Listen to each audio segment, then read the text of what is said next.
It's time to get your geek on with Dave Gramillion.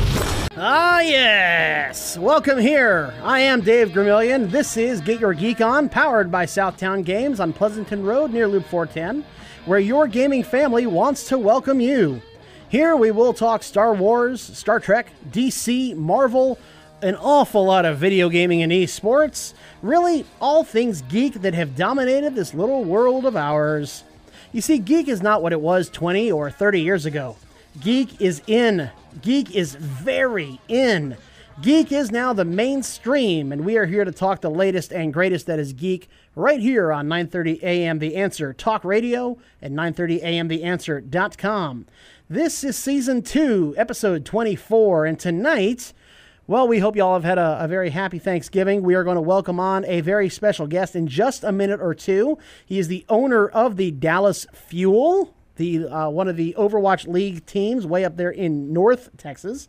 Sadly, he's not here in San Antonio, but we won't hold that against him. If he wants to be up in the Metroplex, that's fine by us. We have some Marvel news we want to talk about because The Punisher is out on Netflix. They released the entire first season. Not everybody is happy about that, especially with current events that have gone on. We'll talk about that coming up. At the bottom half of the hour, after the news break, we do have, well, a little movie that came out last weekend you may have heard of and disappointed greatly at the box office. We are going to talk Justice League and just what in God's name happened to that movie. What worked, what didn't, why didn't it, and why you should not be blaming Rotten Tomatoes for all of DC's problems. We also wanted to, I hate to do this to the guy, but we need to talk about the elephant in the room. Should Zack Snyder move on from the DCEU? We'll discuss that as well. Star Trek Discovery stars respond to the criticism that they've received from the fans. And Kevin Feige admits that he's borrowed something from Star Trek. And it's a rather disturbing trend that I think is going to continue on in future films. We'll be talking about that and more after the bottom half of the hour. Let me make sure that I have everything I need, though, to run the premier talk radio show for geeks in the United States, rapidly across the world. And that's first, I got to have something to drink. Going to talk for an hour, you better have something to drink. I also like to have a back scratcher on hand. That way, if I get one spot in the middle of my back, you know that one spot you just can't reach. Well, if I'm interviewing a guest like Mike coming up here in a little bit, I want to make sure that I can get to that spot with no problem. Also have my sonic screwdriver of Doctor Who fame, so I'm covered there. And I want to thank my new friends over at Saberforge. Yeah, Saberforge decided to help me out here, and instead of going with Old Blue, they helped me out and got me True Blue. This is my lightsaber now. I will be using this here in studio, and I want to thank my friends over at Saberforge for providing me with True Blue. This is so cool. I love this thing. It's a lot of fun. All right, so with that being said, I think we're ready to go ahead and welcome on our special guest of honor here. He is the owner of the Dallas Fuel up in, of course, up in Dallas. The Overwatch League team that is about ready to crash onto the scene here. I'm very excited about this. Overwatch League is going to be just tremendous. Never had city-based teams before. Let's welcome on my friend, your friend, everyone's friend, Mike Rufail. Mike, how are you doing? Hey, I'm doing great. How are you? Doing just fantastic there, Mike. How's the weather up there in North Texas? It's getting a little chilly, but not too bad. The weather has been absolutely beautiful here, and it's been great to have that kind of weather because we're currently moving a lot of stuff around up here. You most certainly are. Y'all made the move from Charlotte, North Carolina to the Metroplex in the last few months. What are some of what you would call the biggest changes in coming over to the Lone Star State? Well, I'm a born and raised Texan, so the transition wasn't so difficult for myself. But we have a great group of staff and employees within the organization making the transition. So for them, I think it wasn't too difficult. The transition has been pretty seamless because, in my opinion, North Carolina is pretty much just a little Texas. It's just a smaller Texas. That's my experience with North Carolina and Texas both. So very similar states and very similar in the way things operate in both of these states. So it's been pretty easy to get back to Texas, and we're really happy to be here. Plenty of people have welcomed us, and it's been really nice. So for those of your staff that have not been to Texas, you've already taken them out, gotten some good Mexican food, I hope. Yeah, I think barbecue has been the most popular food that's been eaten here by our staff so far. So certainly everyone is enjoying great Texas barbecue, and the Mexican food and Tex-Mex has been equally as good, but I think everybody's just kind of option for more barbecue at this point. Outstanding. Now, Team Envious, as y'all were known, y'all were an Overwatch juggernaut in 2016. You racked up wins in the Major League Gaming out in Vegas, the Overwatch Apex, the BTS Overwatch Cup, the Beat Invitational, OG Invitational, Operation Breakout, and so on and so on. But how high are the expectations now for the Dallas Fuel? We held the same level of expectation back then as we do now. I mean, we really operate the team as the premier team in any league that we enter into. And so with the Overwatch League, we're bringing, the 6 players that everybody was used to, and we added 3 more additional players to the roster. And I think that our main goal is obviously just to win the whole thing. So that's what we're aiming for. And in addition to that, we just want to give the fans a great entertaining team to be around and to watch. And I think we achieved that with the great roster of 9 players that we have now. Well, you said the expectation is to win one. Do you think you are going to bring it home this year? Well, we're certainly going to have some really tough competition. There's certainly a few teams out there in the Overwatch League. There are 12 franchises located around the world. And, 3 of those teams went with full-on South Korean rosters. So every single player on those rosters are South Korean. And as many people know, South Koreans are known for their achievements in esports and their dedication, and those players are certainly going to be tough to beat. So we're confident in competing with them. We were the first ever esports team to go to Korean soil and win a team tournament on Korean soil, and that's the first time in esports history that has ever been done. So we think that we have the team to do it. We've proven that we can compete with full Korean rosters, and we're happy to take that into the Overwatch League with us. Now, Coach Kyle Sauter, he brought home his first win in the Contenders North American tournaments. What impact has he had on the team? For me, I think Kyle's just the best coach out there. I think really highly of him, and there's a reason he's the head coach of our team. He's just really great at having an understanding of the game that most other coaches here in the first inaugural season of Overwatch League won't have. He was also the head coach of Team USA in the World Cup.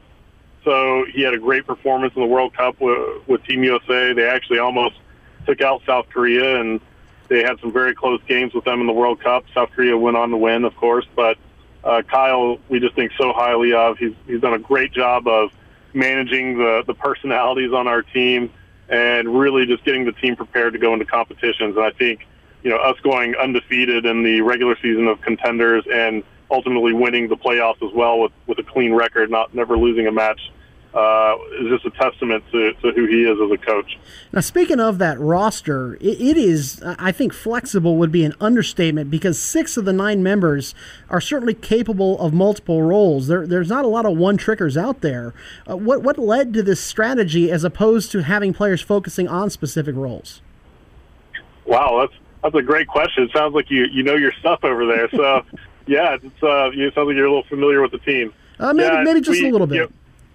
Yeah, good. That's awesome. So, what we wanted to do is just make sure that, when the game changes, that we were prepared. And as many people might start learning a little bit more about Overwatch and Overwatch League and more about the game, while it's being played, the developer makes changes to the game and tweaks some of the abilities of the heroes or patches the game, and certain things change, and we always call those meta changes. So when the meta changes in the game, we just wanted to make sure that we had a roster that was able to adapt to any kind of change that the developers of Overwatch threw at us. And we felt like we plugged all of those holes in with flying colors. We have 9 players at any moment that we can put into the 6-man starting lineup and adapt the roster to whatever change the game has made. So we feel like we have a totally complete roster. And in addition to that, again, the personalities that we have on the team are just amazing. They're really, really entertaining guys to interact with and watch. And we really hope that the fans enjoy it. We're speaking with Mike Rufail, the owner of the Dallas Fuel Overwatch League team up there in the Metroplex, and here on 9:30 a.m. The Answer and Get Your Geek On. Now, Mike, you kind of almost wrote the segue for me, speaking about certain personalities on the team. Felix got into a little bit of trouble recently. He got a 3-day ban for reporting players with, let's say, less than professional language. With corporate sponsors coming on board, y'all are the first to sell a jersey sponsor. Y'all got Jack in the Box on there. The spotlight is really bright on Overwatch League players. Are the players having to adjust to this higher standard than maybe they had before? Yeah, I think so. I think that most of the players in our organization realize that they're going to have a little bit more responsibility, and we like to use the word suspension for what Felix received, because that's what it was. It wasn't a ban; it was just a suspension. And that came from the Blizzard devs, and we had good discussions with them about what happened. And what people have to realize is that this isn't the same traditional regulated, keep your mouth shut kind of professional mainstream sport that some people are used to. We're really interested in making sure that our players are great human beings, great representatives of not only our brand but other brands. And at the same time, we also want people to know that our players are free to be themselves and who they are. So every now and then, a player is going to say something or do something that not everybody agrees with, and of course, that's why suspensions and fines and all the other traditional mechanisms that you find in mainstream sports are there for us to police and make sure that all of our players are continuing to be great representatives. But at the same time, we always want to make sure that the personalities of our players don't change and that people enjoy them for who they are.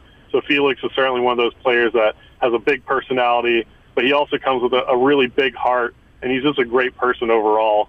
Anybody that knows Felix definitely understands that he just means well. He's a great competitor and wants to win, and so sometimes he can get really caught up in that, and I think that's what happened here. Sounds to me like you almost know now how Jerry Jones felt during the Terrell Owens years.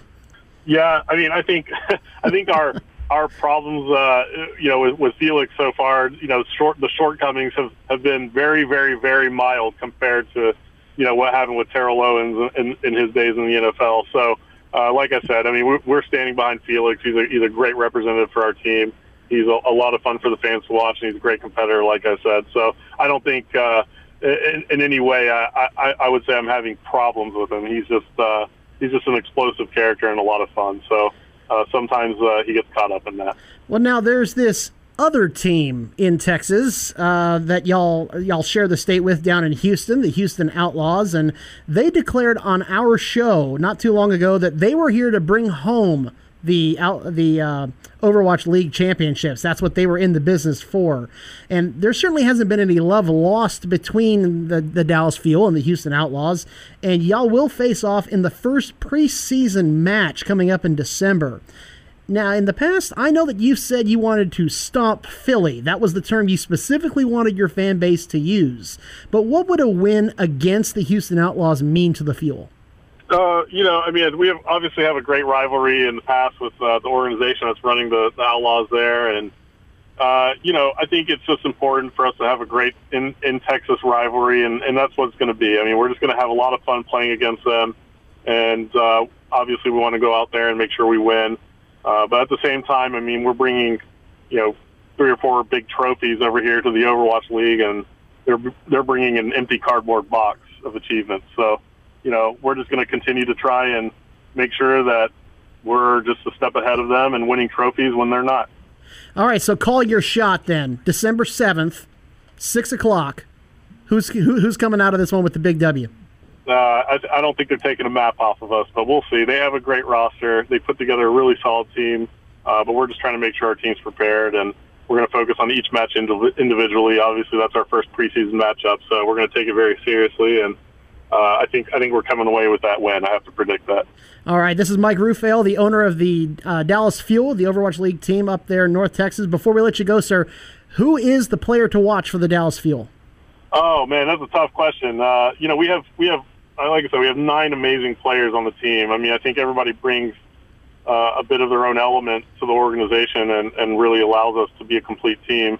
If I had to pick one player who I think people should really start paying attention to more, he's actually probably one of the lesser watched personalities on our team, just because he's so quiet and so humble. But we have a player from Sweden named Chips, and Chips is a support player.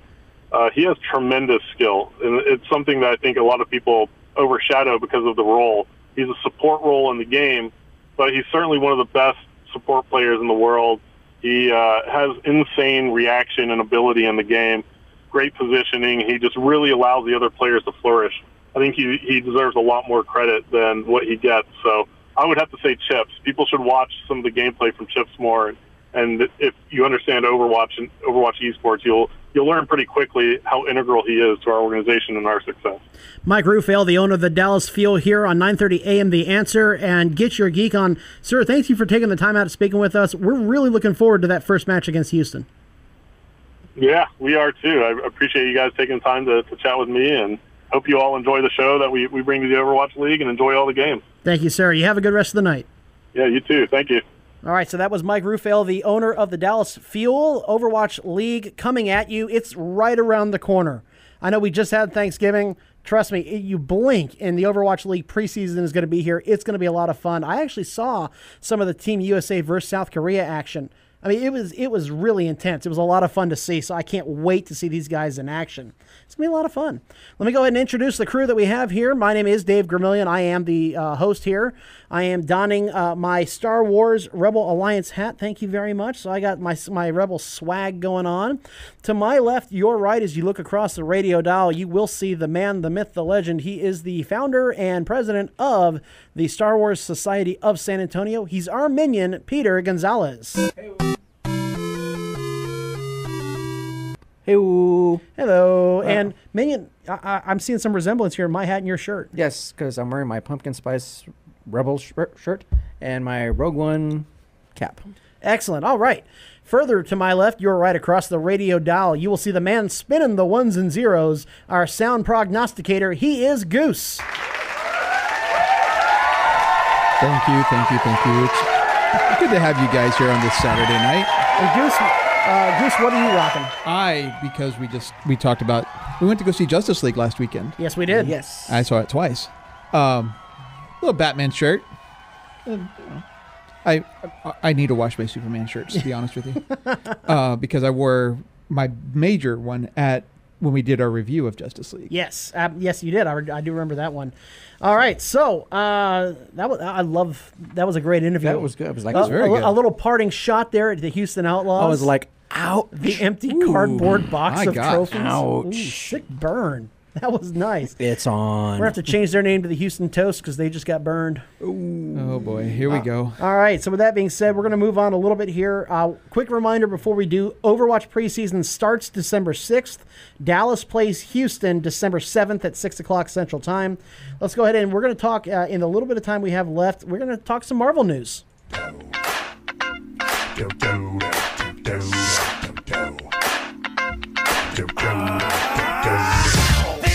That sequel to the smash hit with no equal. This month for the true fans with Hulk hands and action figures. Flying. So the Punisher has come out. This ought to be a lot of fun. You can also find a lot of fun down at Southtown Games. They're one of our sponsors here. We love going down to that store every time. They're down on Pleasanton Road on the south side of San Antonio near Loop 410. Every time we walk into the store, we are just impressed. Not by the accessories, the cards, the packs, the decks, the bags, the tournaments that are going on. It seems almost like every day, but we're also impressed by the staff and the management team that are down there. You don't have to walk in and wonder what a game is like. How do you play? Is it really complicated? They'll walk you through it. They have no problem sitting down with you, playing around, seeing what kind of game you're into, or maybe taking a game that you already love to the next level. We head down to Southtown Games, and you should as well. So the Punisher's out. Yes. Finally. Yes. The long-awaited Punisher series. 6th installment in the Marvel Netflix series. And it certainly doesn't disappoint when it comes to the Punisher lore. It is graphic, it is violent, it is big-time shoot-'em-up and neck-breaking and face punching and everything you could ever want in a Punisher series. And it is heralded as good by our friend Jen Lee Cosplay. Not only Jen Lee Cosplay, but a majority of the fans are saying this could be the best Marvel series yet. Really? And that's saying something considering the Marvel series that they've already come out with. I thought Daredevil's the best one so far. Now, they've released the entire first season, but not everyone is thrilled with the idea of a Punisher show. Mostly because we just had the Sutherland Springs shootings. We just had the Vegas mass shooting, and this wasn't too long ago. And now we have a show that is basically a rogue one-man army driven by rage, unattainable vengeance, who's gun-toting. I don't want to play the race game, but he is a white guy, and he's going around and he's shooting up anybody he can find. To be fair, the Punisher is white in every incarnation thus far. Well, that's true, but we won't talk about that one series back in the 90s.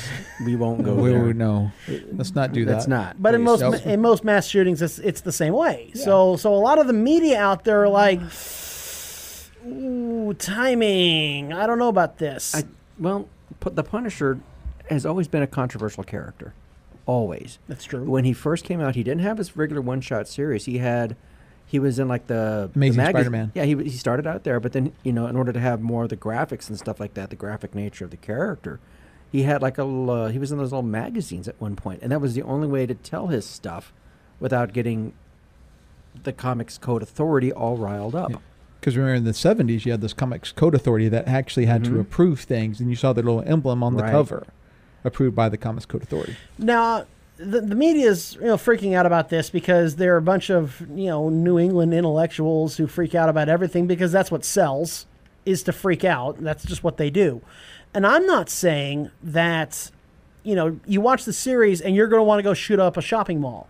It's never been that way. They've been trying to pin mass shootings on violence in video games. Remember that back in the day? They said the moron who shot up the Colorado theater.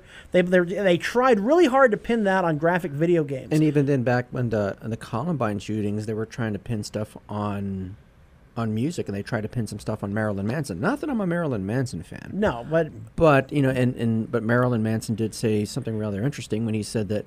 When somebody asked him, what would you have said to those guys who shot some stuff up, shot up that school, he said, I wouldn't have said anything. I would have just listened. Yeah. Now, that's saying a lot coming from, Manson at that. Now, here's the thing is, there's always been violence. In fact, homicides in the United States as a whole has gone down in the past 20 or 30 years. And that's about when the rise of video games began, was 20 or 30 years. It's not like, people back in the 1700s say that they were influenced by Shakespeare and started killing people. It's not that way, even though Shakespeare is incredibly violent. But see, the thing about the Punisher with me, and it goes back to a lot of, Punisher's kind of a one-note character in many ways. He lost his family to the mob and he's a war vet. And so he's going to go kill bad guys.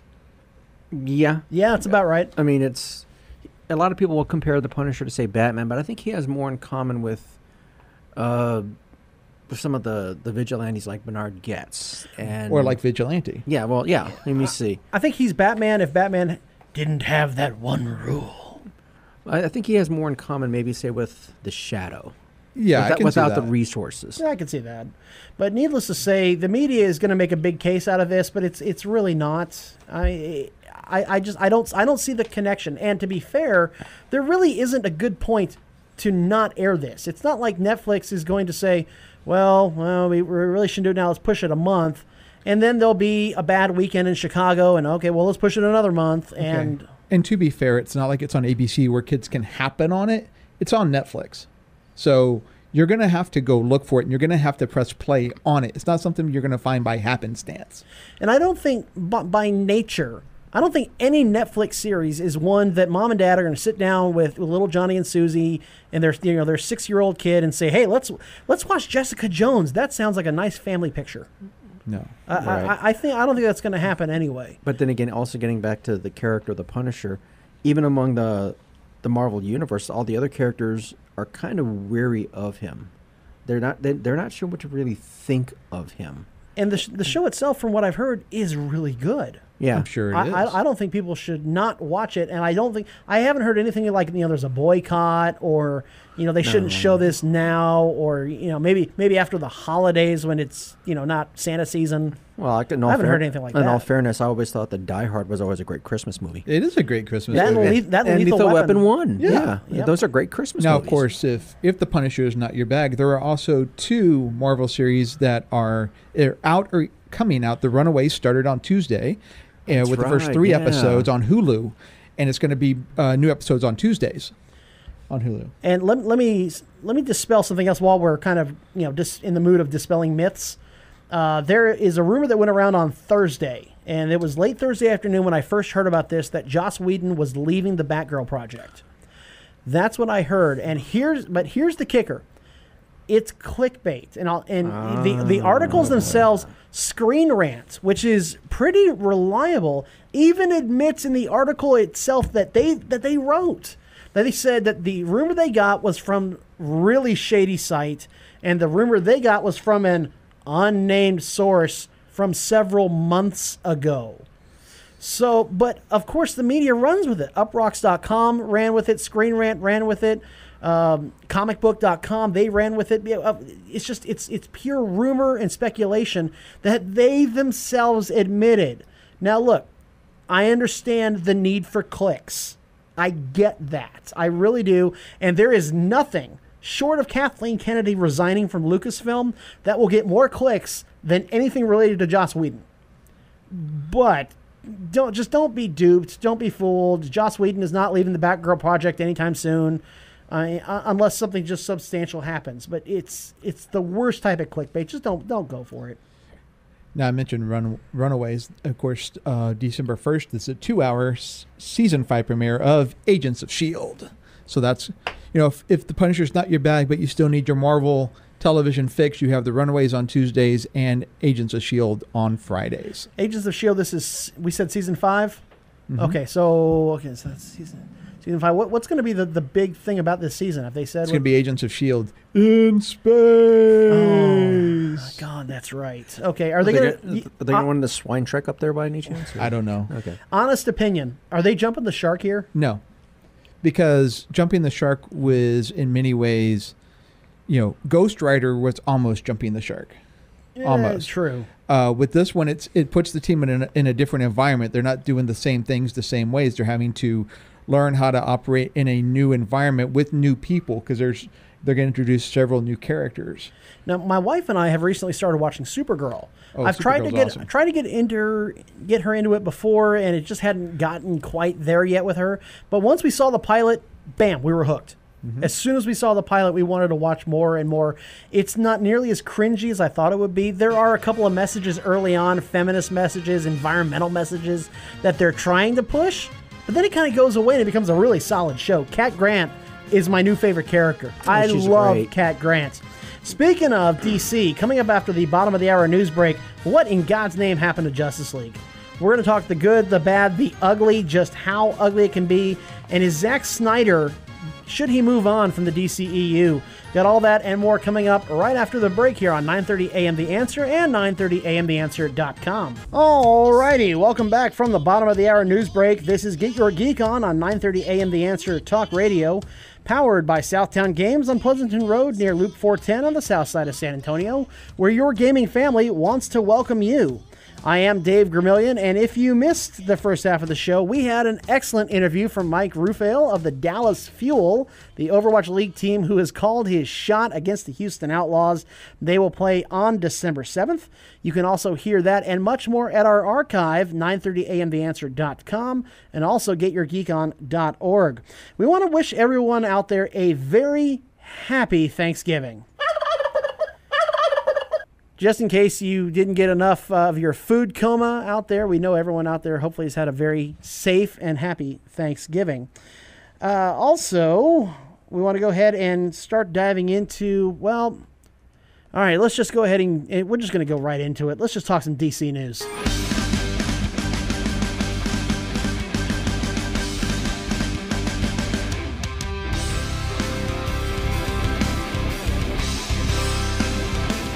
Quick shout out also to Jerry Milani and our friends over at Wizard World. We were there just last weekend up in Austin.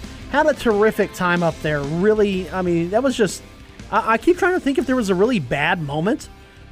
There really wasn't. They had good crowd flow. They had a good band up front. Thomas Ian Nichols, who was Henry Rowan Gardner from Rookie of the Year, he played for a while.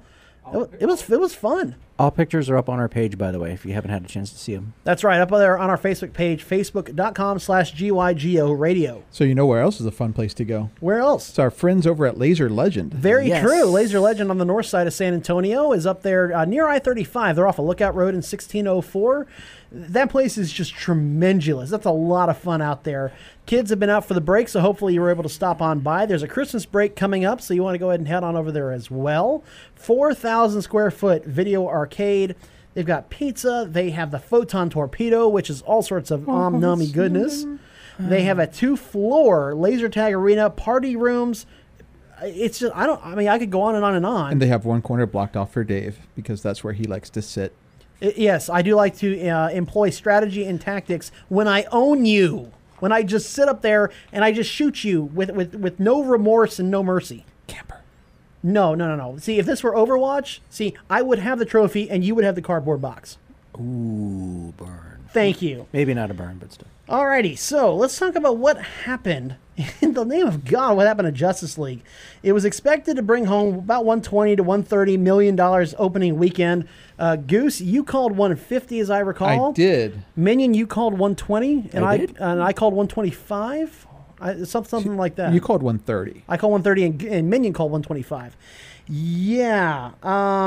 It actually brought home $93.8 million.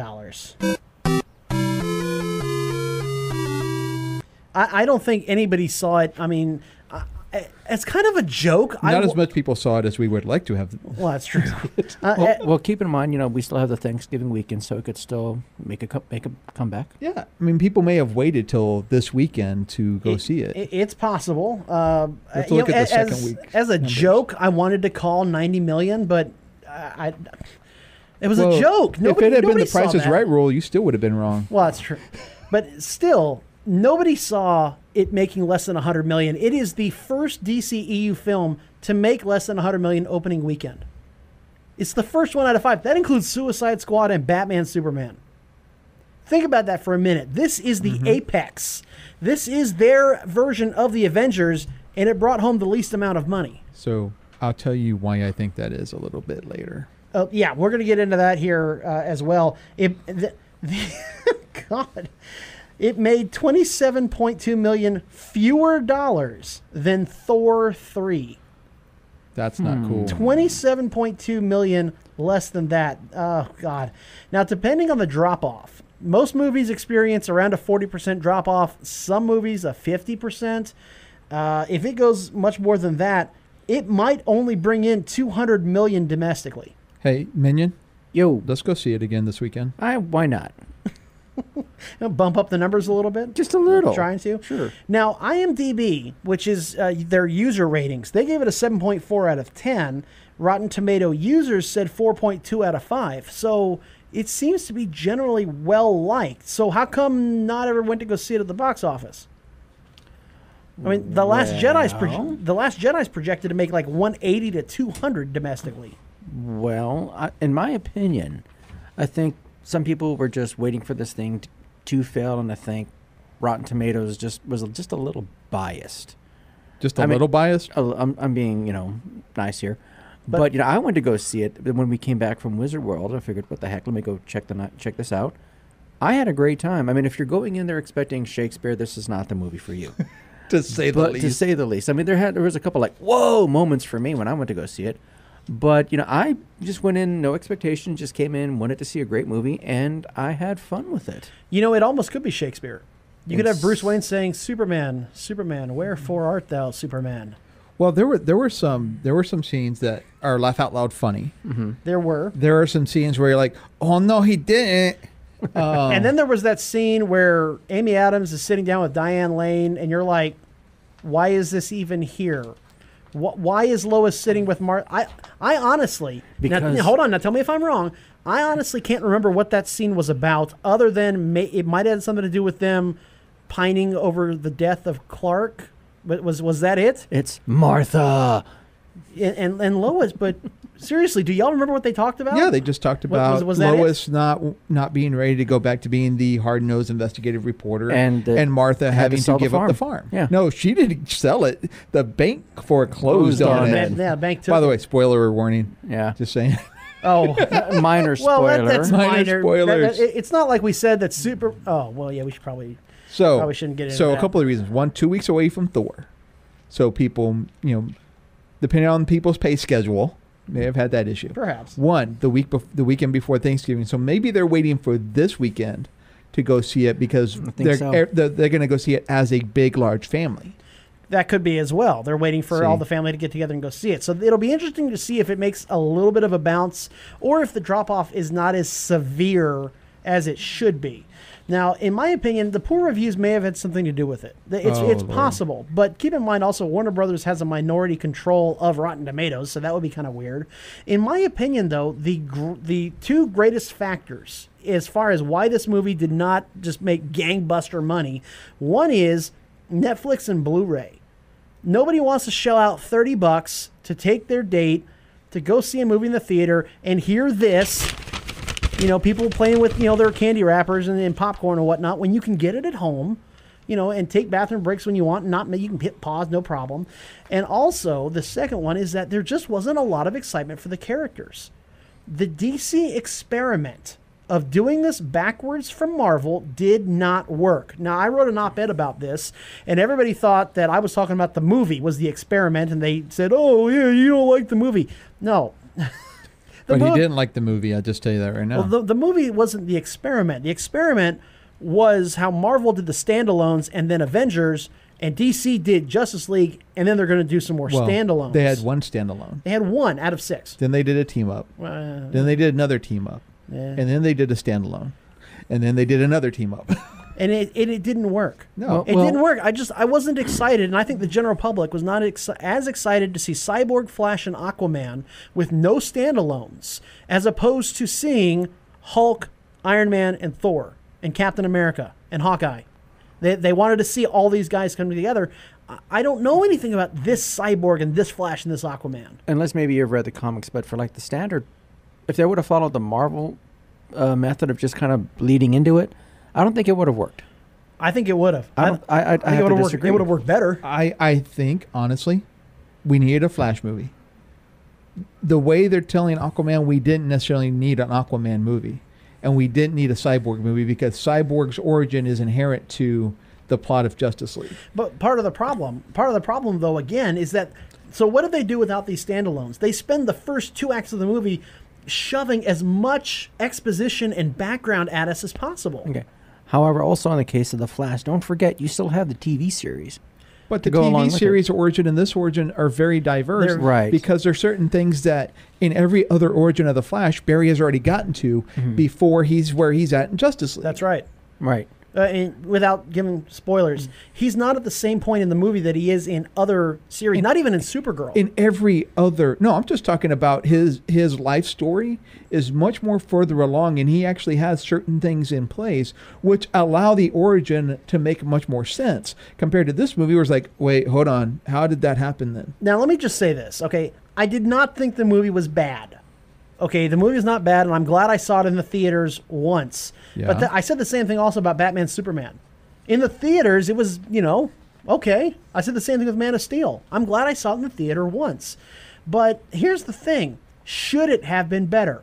Absolutely. Yes. The DCEU and Warner Brothers in general is failing its fans, and I'll say it right now, you're squandering the potential of this franchise.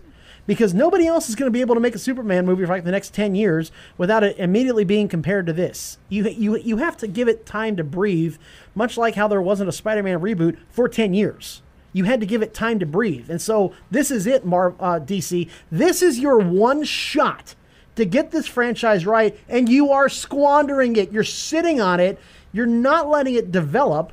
You're wasting the potential of this glorious franchise. Although I'm looking forward to Man of Steel 2, but only on one condition, which we will get to later. I don't want to go on a rant. I really don't. I don't know. No, that let me I'm go on a there rant, yet. please. We're getting to that. Okay. We're getting to that. If you count worldwide, I've seen this meme floating around that says that if you go worldwide, Justice League actually outsold Thor on opening weekend. Okay, all right, yeah. Thor opened up in 34 nations in its opening weekend. Justice League only 13, yet Justice League sold more by $70 million.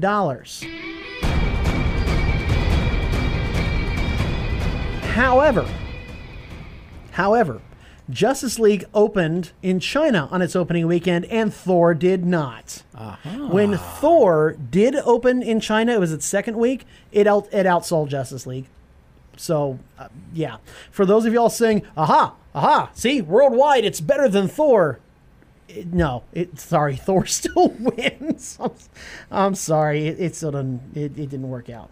So here's the big question. All right, Zack Snyder. Look, we don't want to rip on this guy personally. He's gone through quite the year. Yes. All right, signed on for this film. Daughter committed suicide. Had to pass the baton. Had to watch all of this unfold with him on the sidelines. And certainly, we never want to kick a man when he's down in such a devastating way. No, not at all. However, he is now responsible for 60% of the DCEU franchise. Man of Steel, Batman, Superman, Justice League. You can say Man of Steel was okay. It was passable. But the other two, so here's the big question. Should Zack Snyder move on or be moved on from the DCEU? Yes, I think it's time for him to move on and bring in some new ideas. Because at the same time, like say when Star Wars was sold, they brought in, for better or worse, depending on how you look at it, a fresh take on it. And I think that maybe the DCEU needs that. Now, before Goose, he's like vibrating in his chair. He's like ready to just explode on this one. Let me say that I think that the DCEU also hurts from not having one person in charge who has a clear vision. Kevin Feige at Marvel, he is the guy with the vision for the entire franchise, no matter what projects are going on. And they release 2 to 3 movies a year, but this guy is always on top of it. Kathleen Kennedy at Lucasfilm. One person, I mean, whether it's JJ or Ryan, they still report to Kathleen Kennedy, and it's her vision going forward. I don't know whose vision we are pointing to at Warner Brothers, but I don't know who's in charge, and I think that hurts. I really do. Goose, I imagine, I'm dying to hear you. I imagine you have a few things you want to say about this. Can I just go on a little bit of a solo rant here? A little bit. Okay, so give me 1 second here. Okay, here we go. All right, first of all, Zack Snyder is not only responsible for the worst edition of Man of Steel ever, but he's also responsible for the entire tone of the DCEU. That's right. Not just Man of Steel, not just Batman versus Superman, but the tone of Suicide Squad, the darkness, blah, blah, blah, blah, blah. And there are scenes that if you look in Justice League, you could tell they had Joss Whedon's touch on them, and those were the bright spots of that movie. Not only should Zack Snyder be taken off of DCEU, he should have nothing to do with DCE at all the remainder of his career. Need to bring somebody, I don't know, Joss Whedon in, and actually take this franchise, take this universe to a whole nother level, I don't know, of decent, good, competitive with Marvel. That may help just a little bit. Maybe it can't go wrong. Jeff Johns, you need to step up and you need to say, no, I'm the Kevin Feige of this universe, baby, and I will set it moving forward. I will set it right. I will right the ship, and we will get started making $100 million opening weekends beginning with the next movie, even Man of Steel 2, Cyborg, Aquaman, Flash, whatever. First of all, can we just do a Rebirth movie and just take all of this nonsense and put it off to the side? Honestly, that would be best. A Rebirth, a Flashpoint movie going into a Rebirth type thing and just start over from scratch. You can bring in all the cast and kind of do what was done with those characters, but make it different, make it better, make it, quite honestly, the fight with the Justice League when Superman came back was so fun because those are just fun characters. And the Superman that we got to know in Justice League is not at all the Man of Steel Superman, nor the Batman versus Superman. This guy I want to know more about, and I wouldn't mind seeing in 2 or 3, 4, 5, 6, 8, 10 movies, because I really enjoy Superman. Ben Affleck's Batman, I actually enjoyed in this movie. But that's because Joss Whedon added touches to his character that you didn't see. in the Batman versus Superman movie. So, Zach, 300, okay. Watchmen, fine. Stick to those type of movies, though. Go to the Vertigo route. Go to the independent route. Go to the Frank Miller route. But leave my DC alone. Now, and again, I don't want to go this route. I really don't, because I think there's a lot of potential to what Zach does. I think that he's like right there. He's so close to really executing a great vision. If just for whatever reason it doesn't come together. And I don't want to make this comparison, but he's quickly becoming the next M. Night Shyamalan. Ooh. M. Night started off with Sixth Sense, Right. Unbreakable, Good start. Signs. Good start. Underrated movie. And then it went downhill. The Village, The Happening. About Unbreakable, right? Yeah. Okay. Yeah. Village, The Happening, The Last Airbender, Lady in the Water. It just went downhill for him. So let's look at what Zack Snyder's done. Zack Snyder. Split, though, I heard was good. I heard it was. And Glass is going to be good, too. Dawn of the Dead, 2004, good movie. 300, great movie. Watchmen, great movie. I mean, you either love it or you hate it, but still great movie. Sucker Punch, Man of Steel, Batman, Superman, Justice League. Now, I don't know what he has to do to get his head on straight. I'm not sure what he has to do to pick himself back up. I don't know if there's too much pressure on him, or if he's, maybe he has a vision and he just doesn't execute because of studio interference. We don't know what's going on there. But clearly something happened around 2010 to where he just decided to go right off the deep end. I don't know what, but... Well, and if you go through the movie, you can see, oh, that was a Whedon add-in. It was. That was a Whedon add-in. Yep. My friend Dwayne was saying that Man of Steel was good. Snyder should stick maybe to just creating fight sequences. I do agree that Whedon added personality to the characters.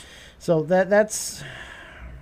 I'm not sure. I'd love to be a fly on the wall of Warner Brothers. Or, if they want to invite us to come out and tell them what would make a really good movie, it's called character development. Okay, let's just 2 words. Character development. That's what makes a good movie. Talk to Dan Jurgens. Talk to Jerry Ordway. Talk to those people who made those characters. Chuck Dixon would be a good one. Denny O'Neil. Denny O'Neil would be a good one. And here's the thing. Also, I'm sorry, I'm calling my shot here. That was the worst villain since Nuclear Man. No, it was. No, yes, it was. He was Enchantress. Well, I won't. Yeah, Enchantress, but. Yeah, but at least she had a little bit of a love interest backstory, whatever. No, it was bad. Steppenwolf was worse. No, I think he was good. He's just like they're kind of getting you ready for Darkseid eventually. Yeah. Enchantress was the be-all, end-all. Steppenwolf was the stepping stone to Darkseid. Speaking of which, we can go ahead and talk about the dark side of Star Trek, apparently. Depending on who you talk to here. We're going to talk a little Star Trek news. Yeah. If you see Klingons, better make sure that your face is out. And if you're in the fleet, rep your uniform, cause it's future chic. All the haters know, we got photon torpedoes. Throw the Vulcan up if you're not from Romulus, and stay with me now, live long and prosperous. Just beat me up, Scotty. Just beat me up, Scotty. Just beat me up, Scotty. Alrighty, this is brought to you by our friends over at Pro Defense Pest Control. Pro Defense Pest Control was my pest control company even before I had the show. I love what these guys do. It's organic, it's pet-friendly, child-friendly. It's a tremendous way to go. Keeps the mosquitoes out in the summertime, keeps the critters out in the wintertime. It's wonderful. So many services available to you. Ask them for a free termite inspection. That's going to be big in the winter months. That's our friends over at Pro Defense Pest Control. So it's no secret that Star Trek Discovery has undergone quite a bit of criticism. Before it came out, during when it came out, and so on and so forth. Now, some of it even by me.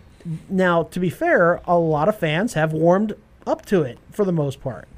Even though it's been behind the paywall and, the technology is what it is, and Captain Isaacs is kind of crazy. Captain Lorca, played by Jason Isaacs, is kind of crazy. But still, there's been some criticism as the first half of the season comes to a close. So Shazad Latif, who plays Lieutenant Tyler, he responded to the criticism and he said, well, it's like a painting. If people don't like it, then they don't like it. We can't really do much about that. And Lieutenant Ash Tyler is actually a quite interesting character. Indeed. And he's right. I mean, there's nothing you can do about it. It's like that part on the movie called Drumline that always amuses me when the evil band director is trying to get the drummer to reveal what the other band's show is going to be. It's like, why? You're not going to change yours anyway, so who cares? You're either going to like it or you don't. So there's no middle ground. Now, Jason Isaacs had quite a few things to say, and I narrowed it down to this for the purposes of time. He said, I'm a bit disappointed the dissent has died down. I liked when people were outraged by things, and mostly everyone's loving it all over the world now. I seek out those people who are upset because they're always more passionate. They're first in line to watch it and first to hit the internet afterwards. Did he nail that or what? Home run. You know, other shows who take calls on a regular basis, they always have the dissenting ones come first. That's true. Just because it's more fun that way. Yeah, Rush Limbaugh always says if you're a Democrat, he moves you right to the front of the line all the time. Now, he also said, quote, I think we've won them over quickly, which is a bit of a shame. I've been one of the fiercest critics, and I have actually started to really like this program. I tuned in every week as soon as I could. Luckily, it's on demand, so I don't have to have it right at 7:30 Central Time. And you know, we may just have a binge-a-thon going into part 2. We might. I've always wanted to see a fidget spinner in space. It's not nice. All right. Nice. Moving right along. Now, quickly in the time that we have here, Kevin Feige, the Marvel president we were just talking about, admits that Marvel actually borrowed a rather disturbing trend from Star Trek. Really? He says, follow this pattern here. Yes. Thor 3. Yes. Spoiler alert, I guess. The movie's been out for a couple of weeks now. Thor 3, the third Thor movie, they blow it all up. Mm-hmm. Well, Iron Man 3. Iron Man 3. Tony's house. And his suits. He blows up his suits at the end. Captain America 3. Friends, relationships, the airport, they blow it all up. Star Trek, the original Star Trek 3, they blow up the Enterprise. And Star Trek Beyond, which is the third of that, they blow it up again. And so he says, quote, what happens in Star Trek 3, they blow up the Enterprise, and admits that's where we got it. So the third movie is where everything just goes right to crap and everything blows up. Hey, wait a minute. Haven't we had 2 Avengers movies? Don't we have a third Avengers movie coming out in May? I thought that was Civil War. Well, no, Civil War was the Captain America movie. Well, you could say that was. So the Avengers blew up in that movie. That's right. So now we can fully expect Infinity War. I mean, we always suspected people were going to die in that one, but now, I mean, they may go full throttle and just kill everyone. I think they will. I'm just wondering what's going to blow up in Guardians 3. Oh God, that I don't know, but I'll guarantee you it's Rocket that's going to be behind the explosions. Or Groot. Or Groot. Teenage Groot. Teenage Groot and his angst is going to push every button he can find. Good night. I am Groot. So we can expect, if you follow the pattern that Marvel has laid out, and tell me if that didn't shock you, by the way, that it's the third movie in every franchise that does this. Yes. So we can expect Infinity War to be violent, to be character deaths, character violence. We're expecting a lot to go down in the first Infinity War, which is the third Avengers movie. Indeed. So what's going to happen when the DC universe, when they come to that third one? What's going to blow up this time? Well, they've already blown up most of the DCEU anyway, so it's... Flashpoint blows everything up. There we go. Hey, maybe by then they will have a bomb. At least at the box office. I mean, yeah, okay, all right. Sometimes you just can't get rid of a bomb. You know, I was so close to using that that quote in the show at some point. But it's not truly a bomb. Well, okay. I don't think it was. All right, so hope you all have had a very happy Thanksgiving. If you want to tweet at us, you can find us at GYGO_official. You can shoot me an email at davethehost@getyourgeekon.org. For Goose, for me, and for myself, thanking our sponsors, Southtown Games, Laser Legend, Pro Defense Pest Control, and the Mailing Spots. Thank you for listening. Be excellent to each other and get your geek on every single day.